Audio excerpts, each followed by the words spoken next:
Salut Pernel, Salut Ruben, comment tu vas? ça va super, merci. Et toi? Ça va, merci, parfait.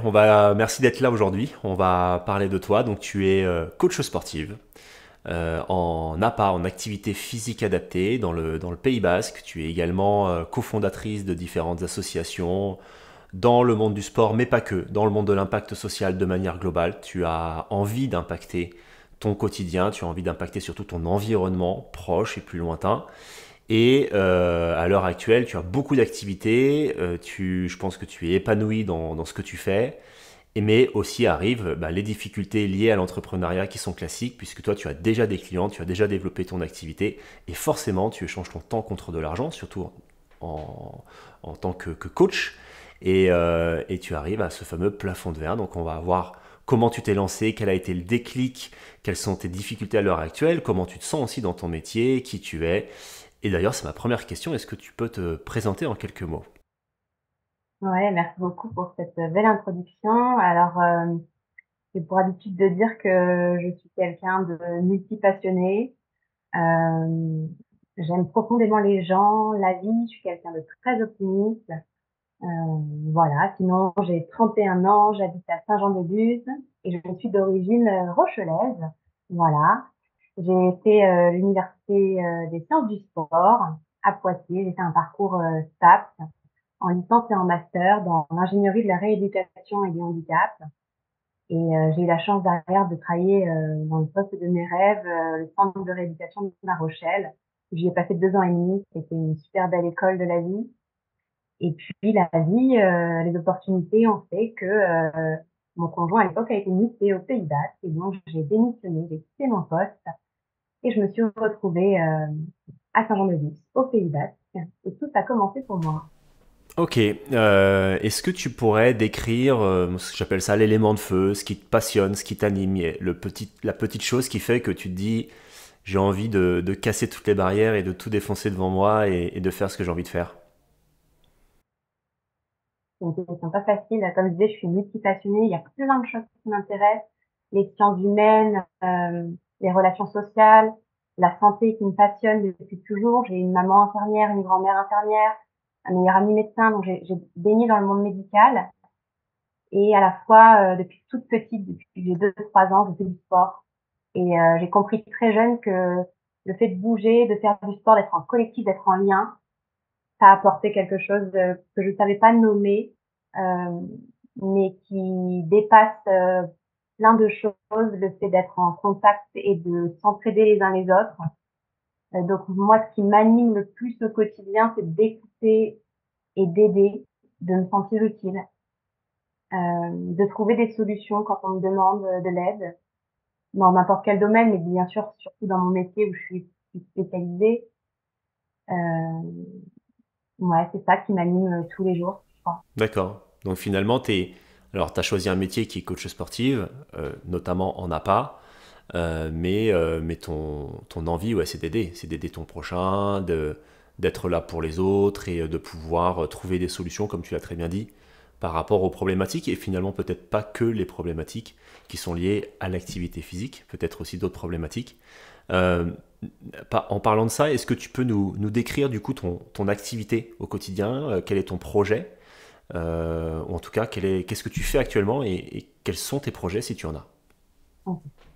Alors, mon premier projet que j'ai lancé il y a 6 ans maintenant, c'est celui d'être enseignante à pas en activité physique adaptée en libéral.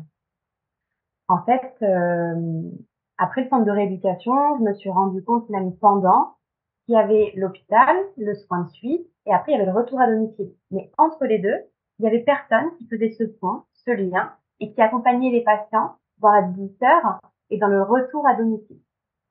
Et donc, quand j'étais au Pays Basque toute seule, il y avait clairement pas de poste à pourvoir en centre de rééducation là où j'étais arrivée dans la région. Et j'avais rien à perdre. Donc à ce moment-là, je me suis dit, je vais vraiment regarder s'il y a d'autres personnes qui ont eu cette idée et qui le feraient peut-être déjà. Et je me suis confrontée à un grand vide. Il y avait personne qui faisait ce métier-là, mon métier d'appât, en libéral ou en tout cas sur Internet. On ne les trouvait pas. Et donc, j'ai été voilà, la première à me lancer dans ce milieu-là, coach spécialisé en APA, sport santé, à domicile, sur la côte basque, de Hendaye à Biarritz, à peu près, sur ce rayon-là de la côte. Donc, mon métier consiste à l'époque à aller à domicile faire des bilans très simples. Je fais des tests physiques, de respiration, d'équilibre, de force, pour voir si ces personnes-là sont aptes à être toutes seules chez elles au retour à domicile, et aussi si ils ont besoin ou non d'un coach privé, ou plutôt d'un accompagnement psy, ou d'un accompagnement bref, de coach sportif. Voilà, je fais un bilan, je regarde un petit peu de quoi ils ont besoin, et derrière, je peux les rediriger vers les bonnes structures ou vers moi. Ça, c'est mon premier métier vraiment en tant que coach spécialisé dans l'activité physique adaptée. Mm. Ensuite, j'ai plusieurs casquettes. Mes patients m'ont forcé à me poser des questions sur la nutrition, euh, sur l'environnement aujourd'hui, dans le monde dans lequel on vit. Euh, et toutes ces questions m'ont amené à me former à plein d'autres sujets, donc notamment la nutrition, la respiration, qui est un métier de base maintenant, aux préférences motrices naturelles également, tout l'aspect sur le cerveau, la psychologie. Et donc, petit à petit, je me suis élargie dans mon panel de propositions jusqu'au massage. Et j'ai compris que prendre soin d'une personne, c'était pas juste prendre en compte l'activité physique, mais c'était vraiment son sommeil, son alimentation, son hygiène de vie, qui elle est. Je fais un nouveau métier, et bien sûr, c'est celui de l'APA, mais pour moi, c'est un peu plus que ça. Il y a du coach sportif et du coach de vie. Voilà, j'ai du mal à me définir pour ce Mm. métier-là. Ok, hyper intéressant. Excuse-moi, hyper intéressant. Alors, APA, pour ceux qui connaissent pas, c'est activité physique adaptée. En gros, quand vous faites une formation de coach sportif, vous pouvez avoir différentes options.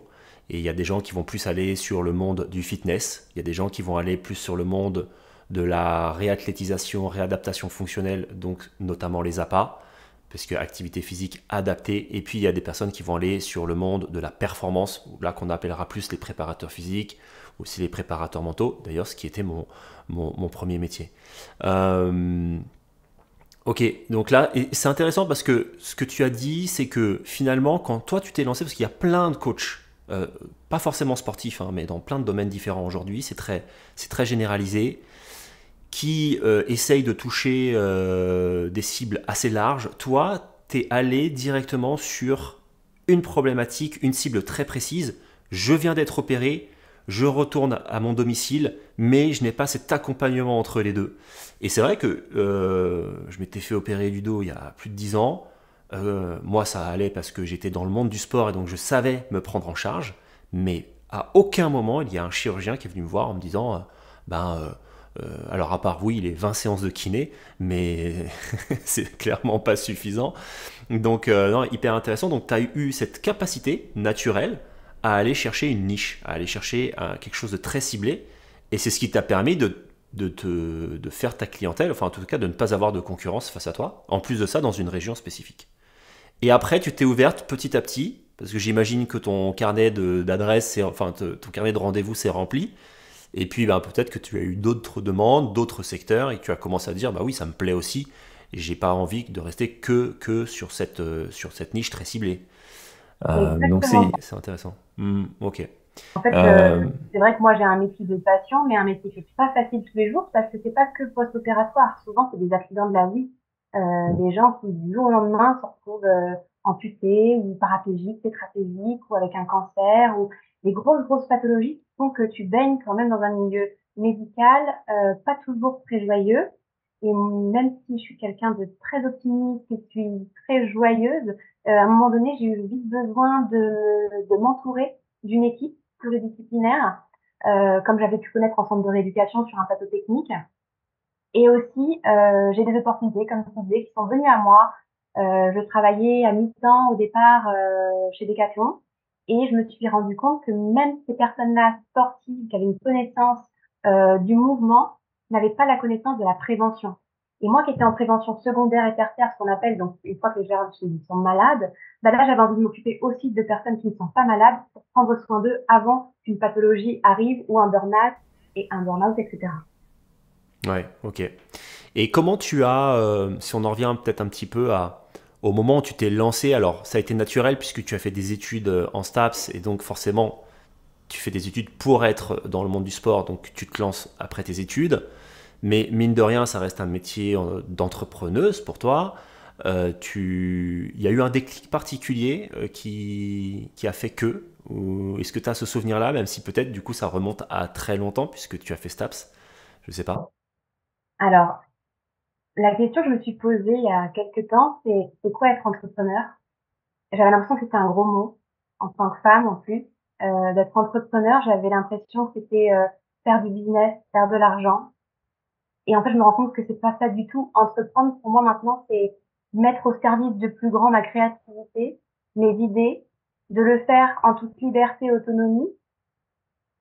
Et du coup, ce mot-là, quand je l'ai réfléchi, j'étais plus alignée avec.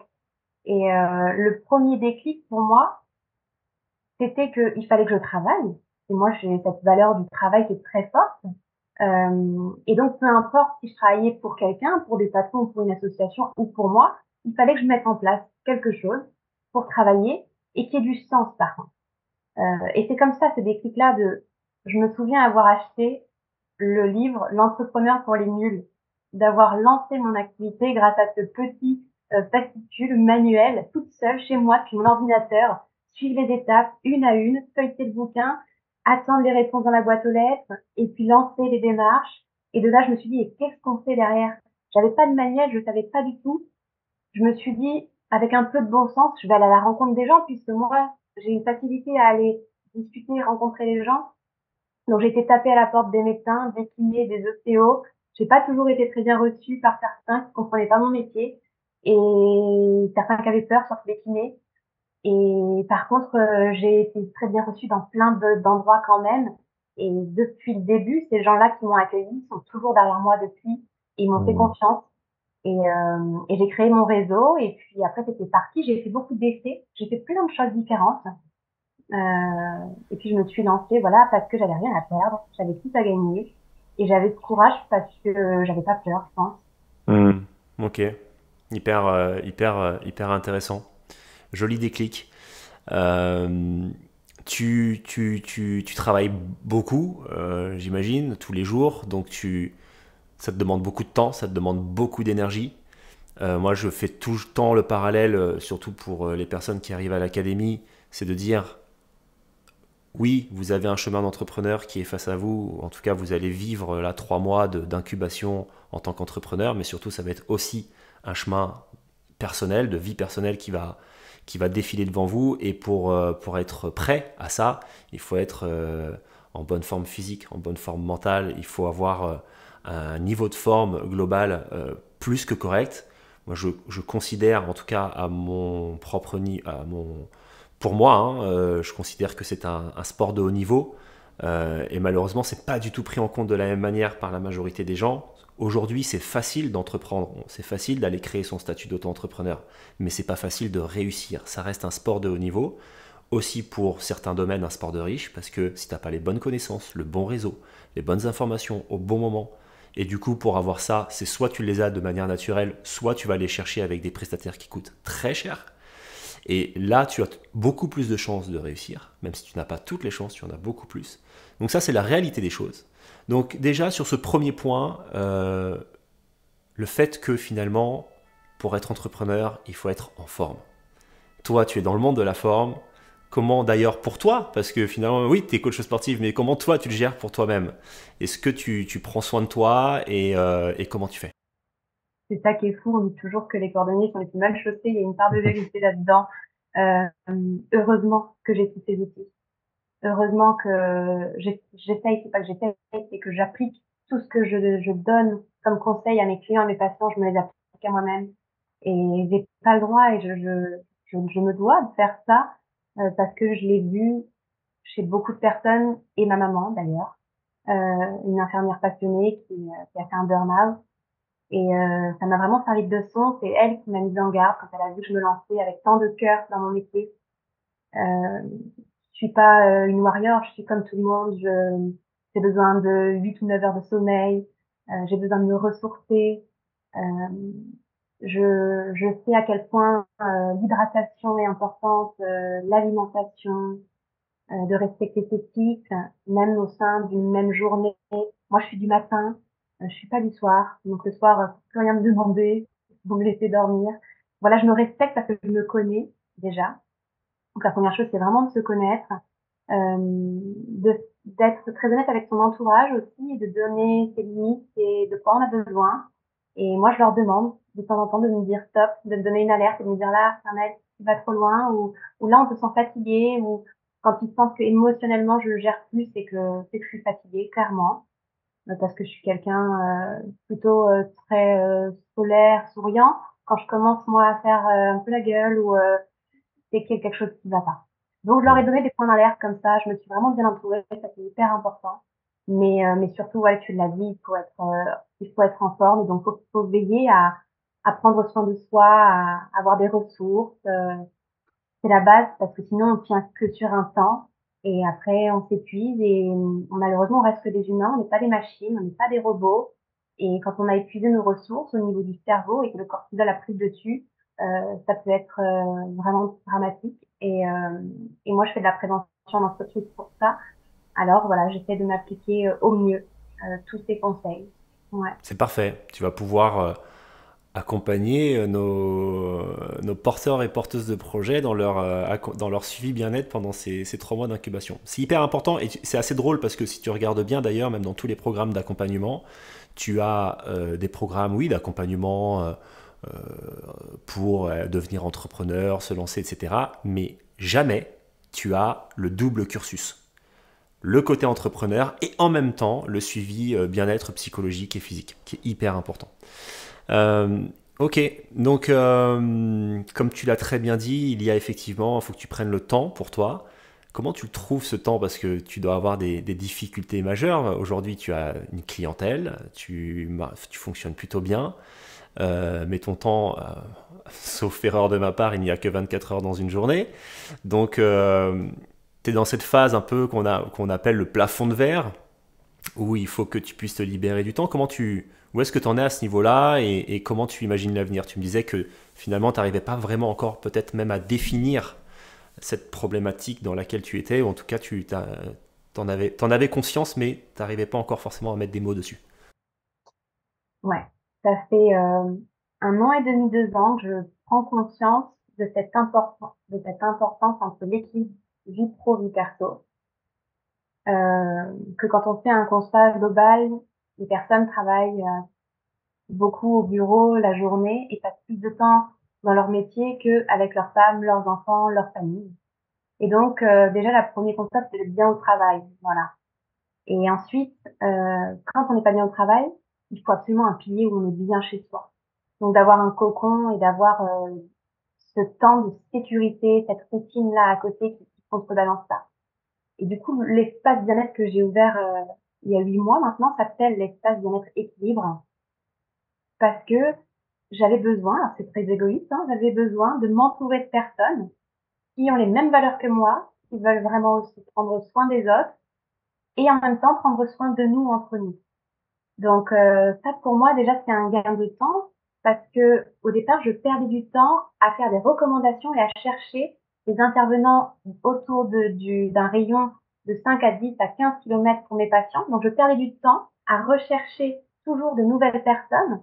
Donc j'ai pris du temps pour faire cette équipe, rencontrer ces personnes et maintenant les mettre tous au même endroit. Donc déjà c'est un gain de temps pour moi et pour mes patients. On est tous centralisés au même endroit.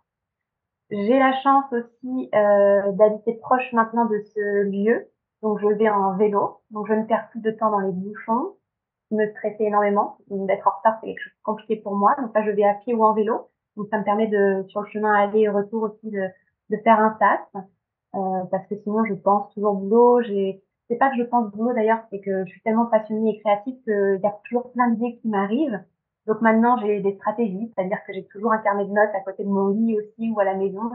Je note toutes les idées qui m'arrivent et je sais que si c'est pas pour maintenant, ce sera pour plus tard. Et j'essaye de ne pas, à chaque fois que j'ai une idée, même à la maison, bah, de retravailler une fois à la maison. Donc j'ai essayé d'organiser ma vie, de la planifier, de me mettre dans mon agenda des zones où j'ai un papier à l'ancienne. Je coche des cases et là, c'est dédié à ma vie perso. Je me suis barrée tous les mercredis après-midi pour faire de la voile du surf. Voilà, j'essaye vraiment de prendre ça en compte. Parfois, ça fonctionne. Parfois, je prends quelqu'un au dernier moment sur ce créneau-là parce que il y a une urgence, parce que j'ai pas d'autre place avant 3 semaines, un mois. C'est le cas aujourd'hui dans mon planning. Mais j'ai conscience de tout ça, de tout ce qui se joue. Et j'ai pas encore pris de secrétaire, mais j'ai pris une comptable, j'ai pris quelqu'un pour faire ma communication aussi, mon site internet. Donc je délègue de plus en plus de choses, des choses qui me prennent du temps, que je n'aime pas faire. Parce que ça, pour le coup, quand on n'aime pas faire quelque chose, on y passe 2 fois plus de temps, on s'agace et on n'a pas de plaisir. Donc j'essaye de faire la liste de toutes les choses qui m'encombrent et qui sont trop complexes pour moi, pour garder que le plus simple, le plus léger. Et finalement, j'arrive à retrouver du temps. Ok. C'est hyper précieux. Donc tu as réussi à faire cette transition entre j'ai une activité donc de coach, de solo entrepreneur, où effectivement je vends mon temps contre de l'argent, et petit à petit tu arrives à transformer et à te dire non, maintenant mon temps c'est pour gérer mon entreprise, puisque tu as créé un collectif avec équilibre. Donc c'est ta salle hein, finalement, hein. Tu es passé de solo entrepreneuse qui va à droite à gauche à ta salle, ton espace, où tu crées ton écosystème avec les différents intervenants qui viennent, qui réservent des créneaux dans ta salle, donc toi aussi ça t'allège ton loyer.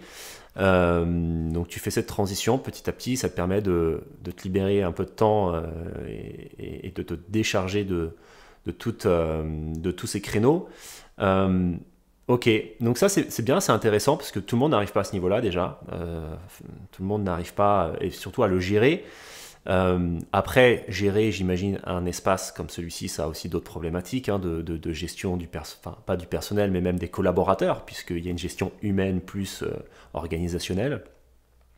Et qu'est-ce que tu dirais, toi, pour ton avenir? Est-ce que tu te sens bien à ce moment-là, à l'heure actuelle, par rapport à ça? Parce que c'est aussi assez intéressant, parce que souvent, quand les personnes arrivent à ce niveau-là, au niveau où tu es, elles vont se dire, là j'ai deux choix. Soit je vais sur la vitesse supérieure.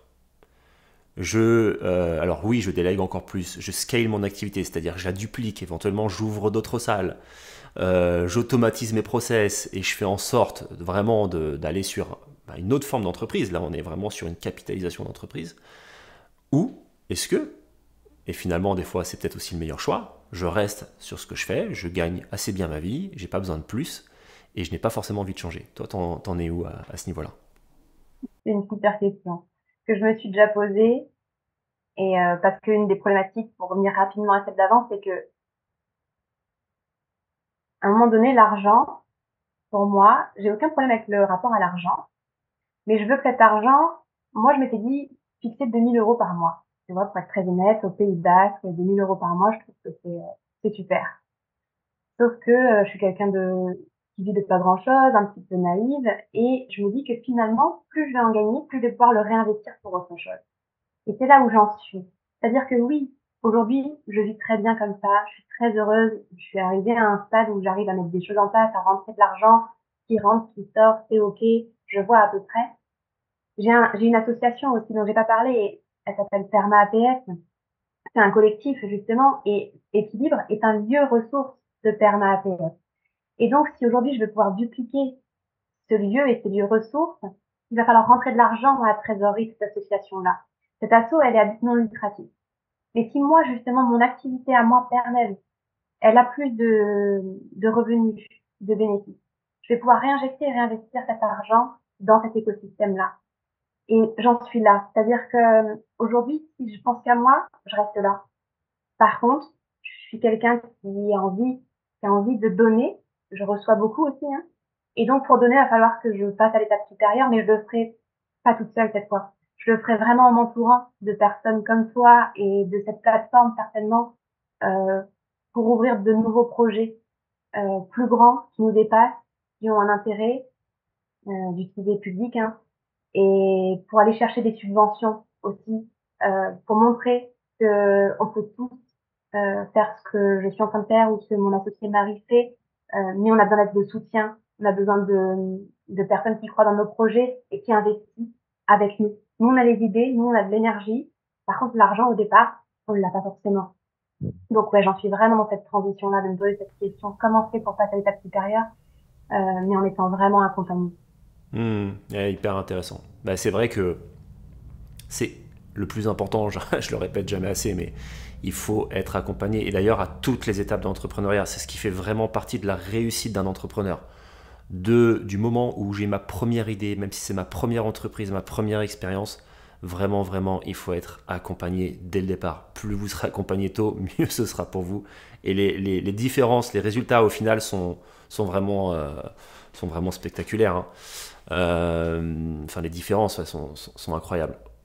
Dis-moi Ouais, tout. j'étais en train de réfléchir pour passer à l'étape d'après avec mes collaborateurs. On a un système d'échange, donc on a des groupes, par exemple, on a un groupe masseur. Bon, ben, on est 5-6 masseurs. On n'a pas des massages qui valent la même chose en termes de tarifs normalement. Et peu Mhm. importe. Bon, un massage, c'est un massage. C'est prendre soin de l'os, c'est équivalent. Euh, Sauf qu'il y a des gens qui ne sont pas masseurs. Et donc, s'ils veulent se faire masser, qu'est-ce qu'ils donnent en retour?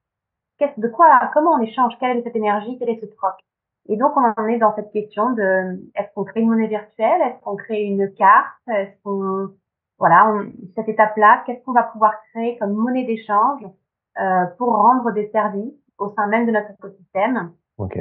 C'est vraiment une question, actuelle, là, je ne l'ai Ok. pas encore posée sur papier, j'ai pas encore réfléchi dans tous les sens à qu'est-ce que ça peut être et je vais certainement pas le penser toute seule, j'ai envie de le déposer là en réunion et puis qu'on y travaille tous ensemble. Bien sûr. Bah alors, à ce niveau-là, effectivement, tu as ces solutions, hein, ces nouvelles solutions de créer ton token, ce qui te permettra de créer une monnaie virtuelle mais réelle, on va dire quand même, hein, qui est codée informatiquement, enfin voilà, avec quelque chose de palpable. Maintenant, ce qu'il faut déjà prendre en considération, parce que toi, ce que tu veux, c'est valoriser la contribution de chacun, améliorer l'engagement de l'ensemble de tes partenaires, prestataires et pourquoi pas même clients hein, aussi. Bah oui, c'est important de pouvoir les garder au sein de ton écosystème, donc de les valoriser aussi, tes clients. Faut y aller step by step. Ça, c'est la première chose. Ne surtout pas se lancer tout de suite dans se dire ah, on va aller créer notre monnaie virtuelle, etc. Ce sera une erreur au démarrage. Il faut d'abord tester ton écosystème, voir à quoi il répond, qu'est-ce qu'il comprend réellement, qu'est-ce qu'il ressent, qu'est-ce qu'il veut, qu'est-ce qui l'intéresse vraiment. Parce que le grand danger là-dedans, c'est de se lancer dans une idée avec tes collaborateurs, de dire mais ça c'est génial, et qu'au final, ce soit pas vraiment ça le réel désir des personnes et qui fait que les gens vont s'engager.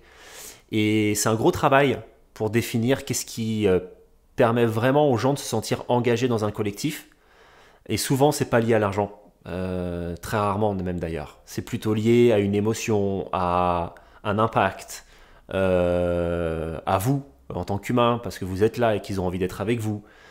Donc des fois, ça peut être un droit de vote sur votre... c'est vrai, ça peut démarrer comme ça, très simplement. Déjà dire à tes clients ou à tes partenaires, bah voilà, bon, avec tes partenaires, j'imagine c'est déjà le cas. Vous avez un droit de regard, un droit de vote sur tel sujet dans ton association, dans ton entreprise privée, voir si ça fonctionne, si ça répond. Grosso modo, si tu as un super écosystème, tu auras peut-être 15% de participation maximum. Si tu as un écosystème classique, en général, dans les systèmes de vote collectif, même si tu mets tout ton cœur, tu auras 5 à 10% de contributeurs. Mais c'est normal, c'est normal. Mais au moins, les autres savent que même s'ils ne contribuent pas, ils savent qu'ils sont dans un écosystème, le tien, dans ton entreprise, où ils ont une voix qui compte potentiellement, même s'ils ne l'utilisent pas. C'est déjà bien de le savoir. Nous, c'est ce qu'on fait avec les soignants, tu vois, dans les EHPAD aussi. Nous, les soignants, tu vois, dans les EHPAD, c'est la même question. Comment les valoriser? Comment mieux les engager pour éviter la pénurie de soignants? Eux, ils nous le disent. Mais nous, ce qu'on veut, c'est un sourire. Ce qu'on veut, c'est de la reconnaissance. S'ils sont là, c'est pas pour l'argent, puisque de toute façon, ils sont déjà mal payés. Donc oui, bien sûr, si on rémunère plus, il y aura plus de jeunes soignants qui arriveront. Mais les soignants qui sont là à l'heure actuelle, ils sont là pourquoi? Ils sont là parce qu'ils aiment leur métier, parce qu'ils ont trouvé un sens à leur vie. Ce qu'ils veulent, c'est de la reconnaissance des directeurs des groupes, un merci. Voilà, ils nous le disent. Hein. C'est texto, c'est des mots que j'ai, moi. On a envie qu'ils nous disent merci.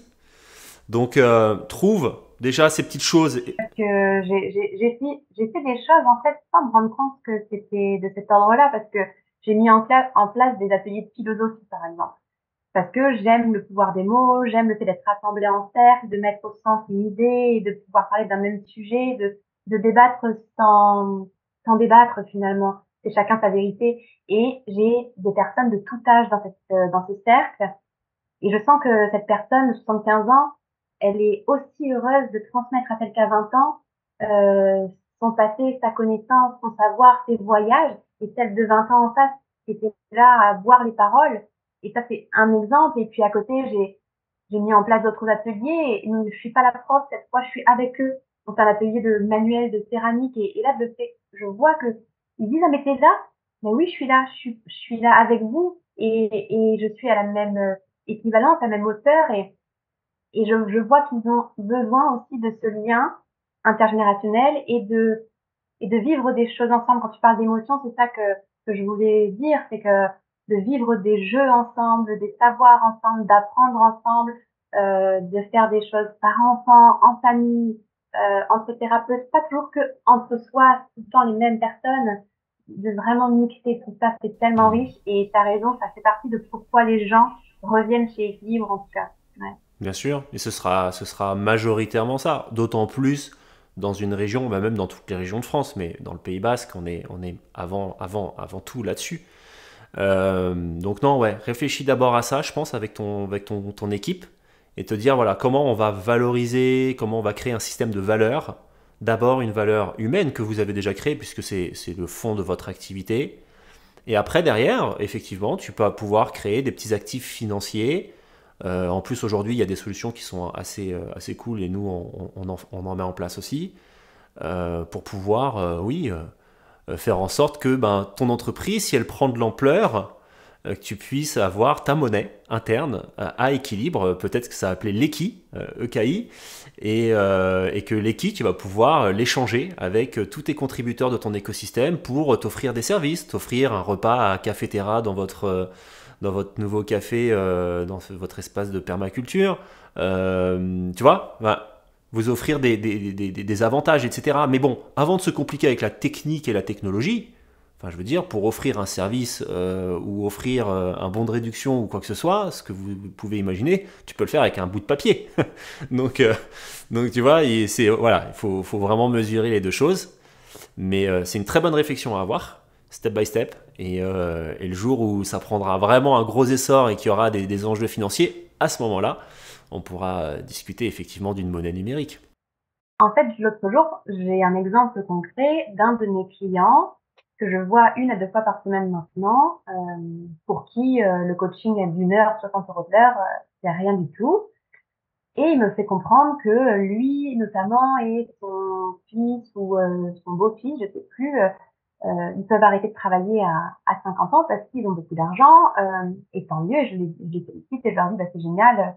Je dis, moi, j'en suis pas encore là. Mais par contre, un peu en rigolant, j'essaie de leur dire, on a une cagnotte en ce moment de crowdfunding et puis on a une association. Et donc, en faisant des dons, tu peux être déductible d'impôts à hauteur de 66%. Et peut-être que pour toi, ça peut être intéressant justement de placer une part de ton argent dans des projets qui ont du sens plutôt que de donner tout ça aux impôts. Donc, j'essaye de lui expliquer ça. Mais j'étais un peu mal à l'aise, malgré tout, gênée, parce que je n'ai jamais fait ça, je ne sais pas comment demander de l'argent, à qui, et donc j'ai fait un peu sous le temps de l'humour, mais aujourd'hui, c'est une vraie question que je me pose. Comment, en tant que femme, en plus, jeune, comment je fais pour aller chercher l'argent?